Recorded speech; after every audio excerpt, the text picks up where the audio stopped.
on a remote outback property south of Darwin is a last resort program for troubled teens, the focus of a 2011 documentary. At a secret location, somewhere in the Northern Territory, some of Australia's most damaged youth are in a radical behaviour modification program. You're not keeping me safe. But this is no brat camp filled with disgruntled juveniles and celebrity shrinks. Coming out. You lay a finger on him, and you're going to deal with me, mate, all right? These are kids as young as 12. The program offers therapeutic care and rehabilitation and has received hundreds of thousands of dollars from state governments. But that program and the man behind it are being questioned. There are so many white charlatans in Aboriginal affairs who manage to come up with some ridiculous story that some people buy. They reinvent themselves, they make up stuff. The program was founded by Allan Brahminy, who calls himself the program's principal Indigenous practitioner. He said the name Brahminy was given to him by his Aboriginal mother, meaning wild and free. You're abandoned at birth on a riverbank, adopted by a remarkable Aboriginal family. Indeed. What was it like being a white kid in an Aboriginal family? Awesome.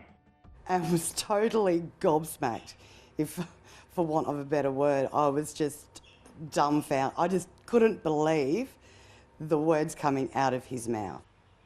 Sharon Bird had a son with Allan Brahminy in 1990. She claims he was then known as Alan Leslie Stouffer, and he grew up with his biological mother in country New South Wales. It's hard to believe that somebody would come up with such a story.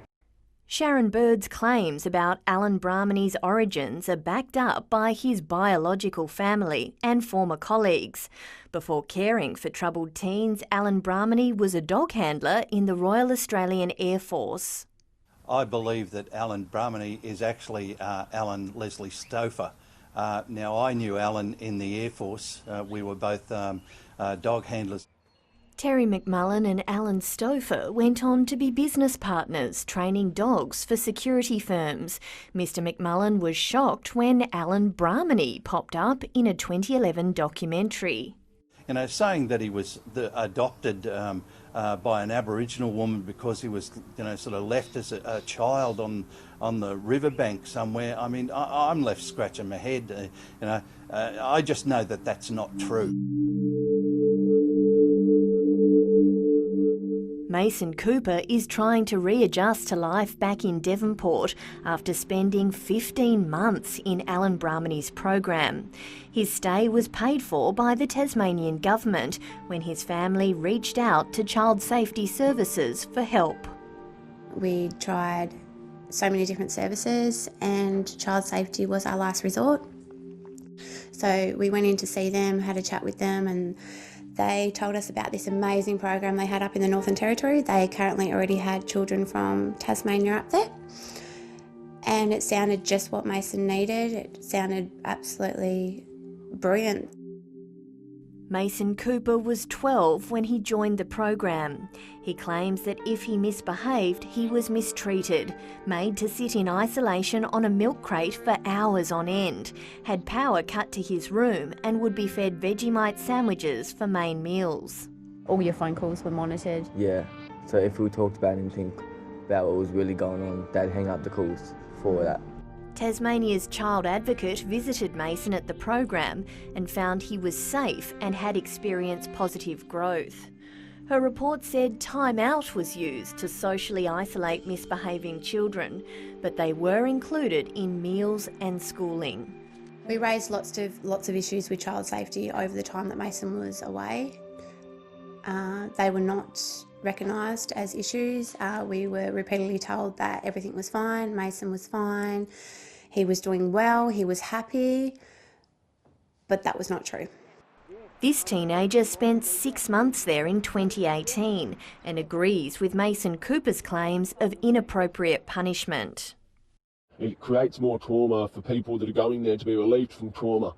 There are currently 6 Tasmanian children in the program, each costing taxpayers about $5,000 per week. One child has been there 2 years at a cost of $500,000. The Tasmanian government says the program and its price are appropriate given the complex behaviours of the young people. This Hobart woman's hired a lawyer who's repeatedly raised concerns and requested her son, who's under a care and protection order, be returned home by the state government. We're going on 18 months. I want my son back. Her son ran away from the facility with another Tasmanian boy in October last year, making headlines in the Northern Territory. The 12-year-olds hitchhiked to Darwin Airport before being picked up by federal police. They're not the only Tasmanians to run away because they've felt mistreated. I got to the point where I just couldn't take it, and I was either going to do something stupid to myself or I was going to really react bad up there. Does the Tasmanian government believe that sending children thousands of kilometres away from their parents, where they're unable to have direct access, is in their best interest? Look, he's a fraud. How can you give our kids to a white fraudster? Where is the responsibility? And most of them, or at least some of them, are on protection orders with the state government.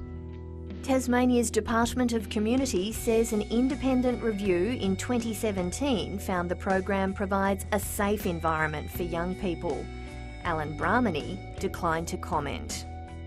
They feel like they're forgotten up there. They feel like they're abandoned. They have no voice. They've got no voice. Anna Fromberg, ABC News.